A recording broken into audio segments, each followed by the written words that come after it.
अगर आप सिर्फ आज का कार्बन एमिशन देखेंगे तो आपको लगेगा कि चीन, अमेरिका और भारत दुनिया के सबसे बड़े कार्बन एमिटर्स हैं और यहीं से सोशल मीडिया पे बहस शुरू हो जाती है। देखो, भारत तीसरे नंबर पर है, लेकिन क्या सिर्फ टोटल एमिशन देखकर पूरी कहानी समझी जा सकती है? चलिए इसे एक छोटे से उदाहरण के द्वारा समझते हैं। मान लीजिए दो परिवार है। पहले परिवार में 4 लोग रहते हैं, दूसरे परिवार में सिर्फ 1। अगर पहले परिवार ने एक दिन में 8 लीटर पानी का इस्तेमाल किया और दूसरे परिवार ने 5 लीटर, तो क्या पहला परिवार ज्यादा पानी बर्बाद करता है? ऑब्वियसली नॉट, क्योंकि पहले परिवार में प्रति व्यक्ति सिर्फ 2 लीटर पानी इस्तेमाल हुआ, जबकि दूसरे परिवार में 5 लीटर पर पर्सन। यही फर्क है टोटल एमिशन और पर कैपिटा एमिशन में। भारत की आबादी 140 करोड़ से ज्यादा है, इसीलिए कुल एमिशन जो है वो बड़ा दिखाई देता है, लेकिन प्रति व्यक्ति एमिशन आज भी कई डेवलप देशों से काफी कम है। और यही वजह है कि क्लाइमेट चेंज पर चर्चा करते समय वैज्ञानिक दोनों आंकड़ों को साथ देखकर विश्लेषण करते हैं। तो आखिर क्लाइमेट चेंज की शुरुआत कहां से हुई? क्योंकि क्लाइमेट चेंज सिर्फ आज की फैक्ट्रियों से नहीं बना, ये पिछले 200-250 सालों की कहानी है। इंडस्ट्रियल रिवॉल्यूशन सबसे पहले यूरोप में शुरू हुआ, फिर अमेरिका ने तेजी से औद्योगिकरण किया, कोयला जला, तेल जला, बड़ी फैक्ट्रियां बनी, रेलवे, स्टील, शिपिंग, बिजली, इन सब ने दुनिया बदल दी। लेकिन इसके साथ वातावरण में कार्बन भी लगातार जमा होता गया।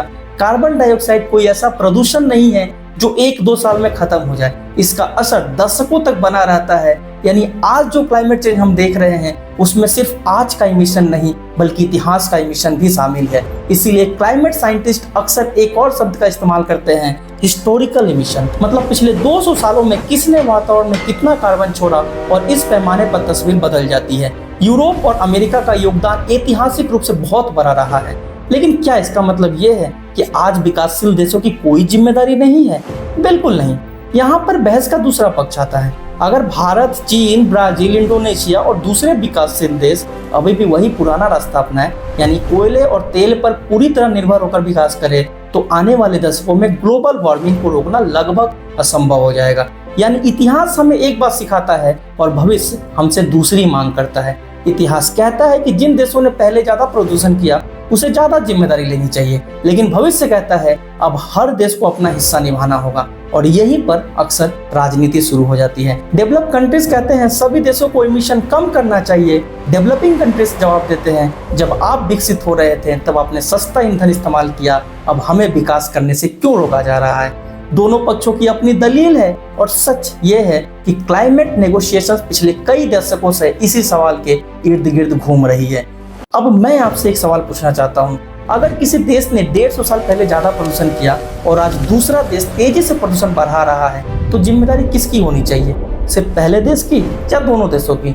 इस सवाल का जवाब आसान नहीं है और शायद यही वजह है कि हर साल होने वाले क्लाइमेट समिट में घंटों बहस तो चलती है, लेकिन समाधान धीरे धीरे आगे बढ़ रहा है। अब तक हमने जिम्मेदारी की बात की, लेकिन एक और चीज है, वो शायद क्लाइमेट चेंज से भी ज्यादा खतरनाक है, हमारा नजरिया। क्योंकि जब आप सोशल मीडिया खोलते हैं तो ऐसा लगता है कि विकसित देशों में हर चीज परफेक्ट है, सड़कें परफेक्ट, शहर परफेक्ट, सिस्टम परफेक्ट। लेकिन हीट वेव ने एक बात साबित कर दिया है कि क्लाइमेट चेंज से कोई देश अछूता नहीं है, और शायद यही इस कहानी का सबसे बड़ा सबक है।